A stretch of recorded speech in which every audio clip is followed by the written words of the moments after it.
ভালো নেতা খোঁজার আগে ভালো ভোটার হতে হবে বললেন সার্জিস আলম। বিস্তারিত জানবো সরাসরি ব্রিফিং থেকে। এই কৃতজ্ঞতা সবসময় থাকবে।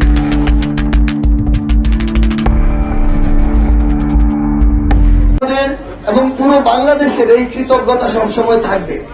তবে একটা কথা বলতে চাই, বাংলাদেশের ওই ক্রান্তি লগ্নে আমাদের ভাইদের পাশাপাশি বোনেরা যেমন সক্রিয় ছিলেন, আগামীর বাংলাদেশ গড়তেও আপনাদের সক্রিয় থাকতে হবে।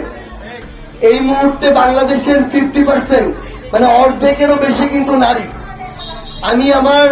আমি যখন ঢাকা বিশ্ববিদ্যালয়ে পড়ি, আমার ডিপার্টমেন্টে মোট 72 জন ছিল, এর মধ্যে মাত্র 17 জন ছিল ছেলে, বাকি সবগুলো ছিল মেয়ে, মানে প্রায় 55 জন মেয়ে ছিল।